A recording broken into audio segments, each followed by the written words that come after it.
Throughout Magic's vast history, there are some incredible highs: Alpha and Beta, Arabian Nights, Ravnica, Zendikar, Innistrad. But just as there are great sets, there must be those that fall short. None have done so more overtly than Homelands, the 7th set in Magic's history, described as the all-time low for design by Mark Rosewater, and a set that nearly brought the entire game to the brink of extinction.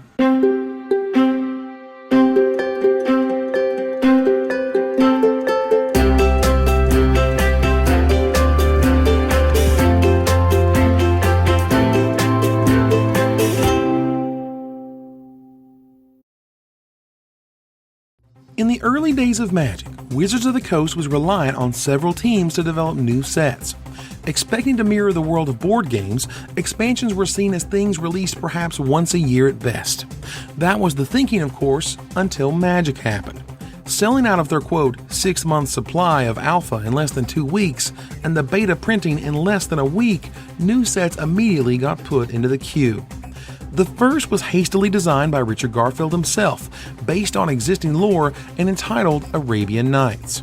As it flew off the shelves, another small set was requested, resulting in Antiquities. And so on it went, while larger teams continued to develop Ice Age and Mirage for the long haul. As Peter Atkinson, then president of Wizards of the Coast, was looking for new sets, he put out a call inside the company to see if anyone was interested in designing a Magic set. What is easily a Magic player's dream come true did so for Kyle Namvar and Scott Scooter Hungerford, 2 employees from customer service. They wanted to do something never done for Magic, an original top-down design that began with a story first and the cards and mechanics later. Designed in a time where gamers had just experienced alpha, they knew Serra Angel, Singer Vampire, and Hurloon Minotaur were cool, but where did they come from? They were creatures who didn't make sense, so they sought to create and define a world in which they did. Unfortunately, unlike the playtesting groups that developed later sets, Kyle and Scott were not seasoned Magic players. They were just gamers working at Wizards, not game designers. When the final design file was given to the developers, they were in a huge bind. The set had no new actual mechanics, barely used the cantrip mechanic from Ice Age, had no cumulative upkeep or snow permanents to tie the 2 sets together, and featured subtle tribal themes that didn't resonate into gameplay. Despite R&D's objections, the president insisted the set was going to happen. They were presented with an impossible task: don't change it too much, but make it better. The result was a set that underwhelmed and delivered a 1-2 punch of disappointment following the last small expansion, Fallen Empires. With incredibly wordy and underpowered cards, no matter how cool those characters may have been in the story, they were not portrayed that way in the gameplay. But if this is a story-driven set, what was the story? Homelands is built in the world of Ulgrotha, whose name means garden. That is technically the closest to gothic horror Magic has ever gotten outside of Innistrad, a blog that embraced it fully. It tells the tale of 2 planeswalkers, Feroz and Serra, 2 starstruck lovers who came together to protect the world they had found. In the beginning, Feroz had befriended Sandrew, a Minotaur planeswalker, and helped him ascend. When Sandrew fell in love with Christina of the Woods, a former lover of Taysir, from the Arabian Nights-driven plane of Rabia, Taysir was very upset. Taysir then banished Sandrew to a plane it would take him a millennium to return from. And if Taysir was upset, Feroz was furious. He then killed Taysir for this and created Feroz's ban, a force field for the entire world and plane of Ulgrotha to keep other planeswalkers out so that something like this would never happen again. Meanwhile, Feroz had fallen in love with Serra, and together they met Baron Singir at An Hava, where the Baron saw them from his black carriage. He then invited them to his home at Castle Singir, where Baron instructed them to leave him alone and let his evil plans work. They'd have none of it, and immediately began helping the Ulgrothan people defend against him and his horde. Feroz later met his death before Serra's eyes while studying a fire elemental trapped inside ice. Serra, heartbroken, fled the plane and was later slain by a disguised planeswalker. She had the ability to heal herself, but chose not to. and after her death was later enshrined in Serra's sanctum. Other legendary creatures of the world were also tied to Baron Singir. Isan Shade, the powerful black legend, was once Serra's noble and loyal paladin. His plan of faking loyalty to the vampire so he could later slay him was found out, and Isan was forever tasked to protect the legendary vampire as a result. When Baron first came to the land, he turned the daughter of the Dwarven King into a vampire and renamed her Irini Singer. The planeswalker Ravi, driven mad inside the basalt spire after ringing the apocalypse chime centuries earlier, is turned vampire by the Baron and renamed Grandmother Singir. Neither she nor the Baron even know that she is a planeswalker herself, or that the apocalypse chime remains in her possession. Autumn Willow, while paving the way for later shroud and hexproof creatures, is also an important story element. She is basically pure mana, manifested in the human form as Feroz's band continued to keep other magical elements out of Ulgrotha. She created a secret path between the Koskin Mountains and An Havah, but only let merchants and not soldiers through them, protected by her personal guardians and escorts, the Spectral Bears. Lastly, Aaron the Relentless is an interesting fellow. A thief who once worked for a corrupt wizard savant, that savant gave him immortality, and Baron Singir turned that savant into a werewolf. But the damage was done, and Aaron proclaimed himself king of the goblins at Koskin Keep. Though killed dozens of times by said goblins, he brushed himself off and was made whole again and again, eventually earning their loyalty and respect. He fears only Baron Singir, making a pact with the Vampire Lord to keep Koskin Keep safe as long as he keeps providing supplies to the Baron's villages. So that's the story side of Homelands. What about the cards themselves?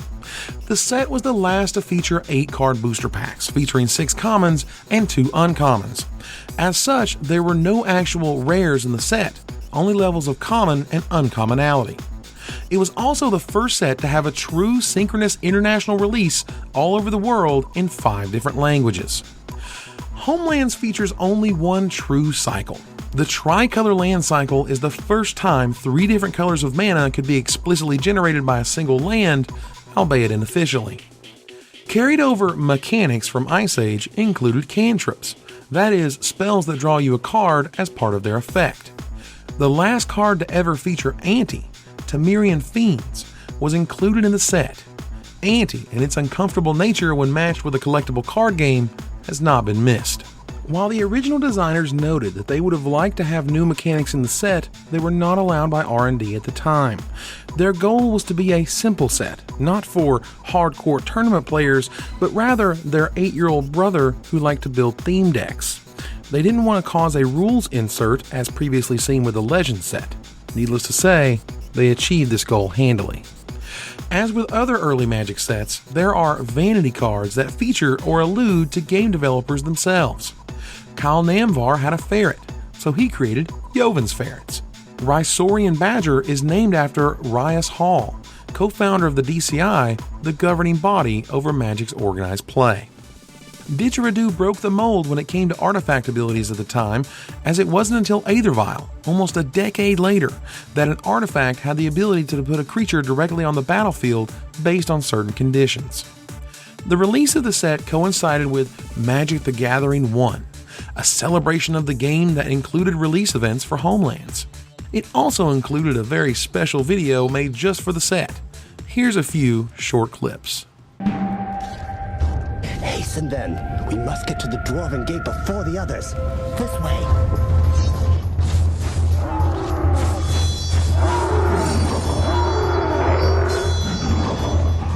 Safety summon not. Harmony strengthens, hatred rots. The gate. We must find the gate. Look. It's opening. Holy writ.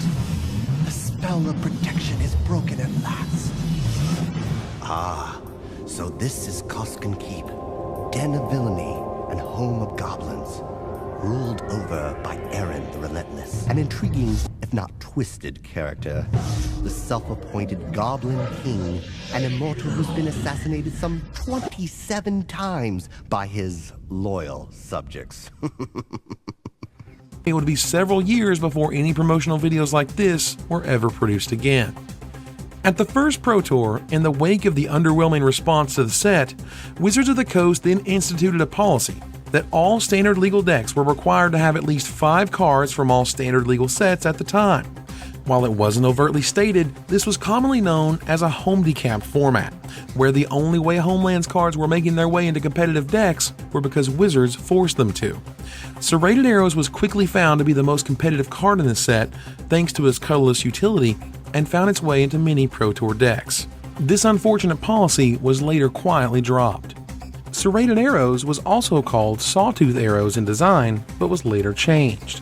In an interview with the design team in the Musings Magic special from 1996, the two noted that they also designed a land called Vesuvio, whose ability was to copy a land in play. It was declared far too powerful at the time, and it wasn't until 2006, over 10 years later, that Vesuvio saw print in Time Spiral, and later in From the Vault Realms. Mark Rosewater's favorite design in the set was one that wasn't even included in the original design at all: Memory Lapse. Bill Rose, who later became vice president and head of R&D at Wizards of the Coast, pitched it as a hole filler for the set during his job interview, and took the design from Mirage, the block he and the rest of the East Coast playtesters were working on at the time. Another design favorite is Giant Oyster. The flavor of trapping a creature and slowly eating it certainly is there, somewhere in all that text.